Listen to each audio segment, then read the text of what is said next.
আসসালামু আলাইকুম রহমতুল্লাহি বারাকাতুহু। সম্মানিত দর্শক মণ্ডলী, আজকে আমি আলোচনা করব ঈদ উল ফিতরের কিছু সুন্নাত নিয়ে, ঈদের দিনের কিছু সুন্নাত নিয়ে। যেহেতু ঈদ উল ফিতর আমাদের সামনে দোরগোড়ায় এসে কোরআন আসছে, তো ঈদের দিনের যে সুন্নাতগুলো আছে আমরা জানার চেষ্টা করবো ইনশাআল্লাহ। প্রথম নম্বর সুন্নাত হচ্ছে ঈদের দিন ফজরের নামাজটা জামাতের সাথে আদায় করা। অনেক সময় দেখা যায় যে চাঁদ রাতের দিন আমরা অনেক দেরি করে ঘুমাই, যার কারণে ফজরটা মিস হয়ে যায়, আবার অনেকের ঈদের নামাজটাও মিস হয়ে যায়। তো সেই ক্ষেত্রে আমরা এই ভুলটা আর করবো না, যে চাঁদ রাত্রে আমরা দ্রুত ঘুমানোর চেষ্টা করবো এবং ফজরের নামাজটা জামাতে আদায় করার চেষ্টা করবো। প্রথম নম্বর সুন্নাত ফজরের নামাজটা জামাতের সাথে আদায় করা। দ্বিতীয় নম্বর সুন্নাত হচ্ছে ঈদের দিনের সকালে গোসল করা এবং পবিত্রতা অর্জন করা। তৃতীয় নম্বর সুন্নাত হচ্ছে পোশাক ও সুগন্ধি সাধ্যমতো বা পরিষ্কার পরিচ্ছন্ন উত্তম পোশাক পরিধান করা এবং সুগন্ধি বা আতর ব্যবহার করা।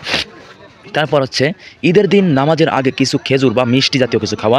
রাসূল সাল্লাল্লাহু আলাইহি ওয়াসাল্লাম খেজুর খেয়ে যেতেন, আমরা পারলে খেজুর খাবো, না হলে মিষ্টি জাতীয় কিছু, যেহেতু খেজুর মিষ্টি, সেই দিকটা বিবেচনা করে আমরা মিষ্টি জাতীয় কিছু খেয়ে যাওয়ার চেষ্টা করব।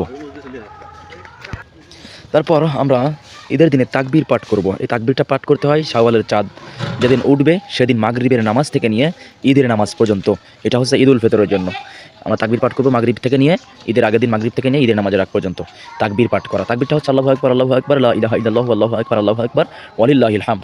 তারপর হচ্ছে পায়ে হেঁটে ঈদগাহে যাওয়া এবং যাওয়ার সময় এক রাস্তা দিয়ে যাওয়া, আসার সময় অন্য রাস্তা দিয়ে আসা।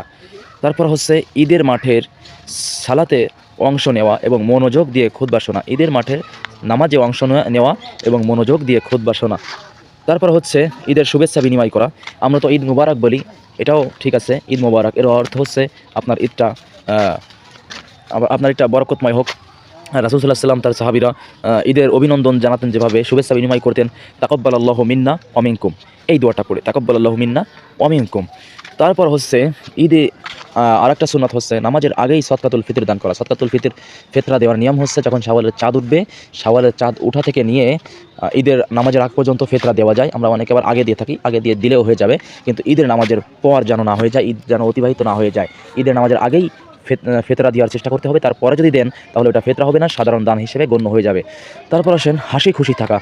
তারপর খোলা জায়গায় নামাজ আদায় করা, মসজিদে আদায় না করা। যদি খোলা জায়গা না থাকে তাহলে মসজিদে আদায় করবেন, সমস্যা নাই। এইগুলো হচ্ছে আমাদের ঈদের দিনের সুন্নাত।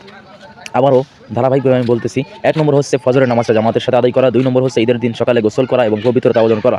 3 নম্বর হচ্ছে পোশাক ও সুগন্ধি, ভালো পোশাক কিংবা নতুন পোশাক যেটাই পারেন, পোশাক যেটা থাকুক তার ভিতরে উত্তম পোশাকটা এবং গায়ে সুগন্ধি ব্যবহার করা। এটা হচ্ছে 3 নম্বর সুন্নাত। 4 নম্বর সুন্নাত হচ্ছে ঈদের দিন নামাজের আগে কিছু মিষ্টি জাতীয় কিছু খেয়ে যাওয়া, 4 নম্বর সুন্নাত। 5 নম্বর সুন্নাত হচ্ছে তাকবীর পাঠ করা, আল্লাহু আকবার, আল্লাহু আকবার, লা ইলাহা ইল্লাল্লাহু, আল্লাহু আকবার, আল্লাহু আকবার, ওয়ালিল্লাহিল হামদ। 6 নম্বর হচ্ছে পায়ে হেঁটে ঈদগাহে যাওয়া এবং যাওয়ার সময় এক রাস্তা দিয়ে যাওয়া, আসার সময় আরেক রাস্তা দিয়ে আসা। এটা হলো 6 নম্বর। 7 নম্বর হচ্ছে ঈদের মাঠে নামাজে অংশ নেওয়া এবং মনোযোগ দিয়ে খুতবা শোনা, এটা হচ্ছে 7 নম্বর। 8 নম্বর হচ্ছে ঈদের শুভেচ্ছা বিনিময় করা। রাসূল সাল্লাল্লাহু আলাইহি ওয়াসাল্লাম বলতেন, তাকাব্বালাল্লাহু মিন্না ওয়া মিনকুম, আমরা বলি ঈদ মুবারক। তো রাসূল সাল্লাল্লাহু আলাইহি ওয়াসাল্লামের সুন্নাতটা আমরা ধরে রাখার চেষ্টা করব, এটা হচ্ছে 8 নম্বর। 9 নম্বর হচ্ছে নামাজের আগে, ঈদের নামাজের আগে সদকাতুল ফিতর দেওয়া। আর 10 নম্বর হচ্ছে হাসি খুশি থাকা। 11 নম্বর হচ্ছে খোলা জায়গায় নামাজ আদায় করা, মসজিদে না আদায় করা। খোলা জায়গার ব্যবস্থা না থাকলে আমরা মসজিদে আদায় করব। এই হচ্ছে ঈদের দিনের সুন্নাত। ঈদের দিনের কিছু কুসংস্কার আছে যেগুলোকে আমরা সুন্নাত মনে করে থাকি।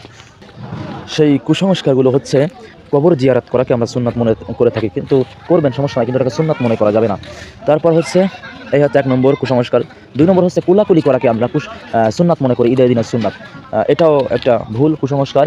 3 নম্বর হচ্ছে পর্দার বিধান লঙ্ঘন করা। এই যে 30টা দিন আমরা রোজা রাখলাম, রোজা রাখার পরে আবার বেপরদায় ঈদের দিন চলাফেরা করা, নাচ গান বিভিন্ন জিনিসগুলো করা, এগুলো কুসংস্কার। তাহলে এই যে গান বাজনাগুলো আপনি করছেন, বেপরদায় চলছেন, তাহলে এই রোজা রেখে আপনি কী পেলেন বলেন? রোজা আপনার কোনো কাজে দিল না। 4 নম্বর হচ্ছে মিউজিক শোনা। যে বললাম, গান বাদ্য শোনে রমজান মাসে গুনাহের কাছ থেকে বেঁচে থাকে, আবার রমজান যখন চলে যায় তখন আবার গুনার দিকে ধাবিত হয়ে যায়। তো আল্লাহ পাক এই রমজান থেকে আমাদের সকলকে সঠিক ভাবে চলার তৌফিক দান করুক, এই রমজান থেকে আমাদেরকে শিক্ষা গ্রহণ করার তৌফিক দান করুক। যে কুসংস্কারগুলো বললাম, এই কুসংস্কার থেকে আমরা বেঁচে থাকার চেষ্টা করব, এবং যে সুন্নাতগুলো বললাম সেই সুন্নাতগুলো সকলেই আঁকড়ে ধরার চেষ্টা করব, ঈদের দিন পালন করার চেষ্টা করব।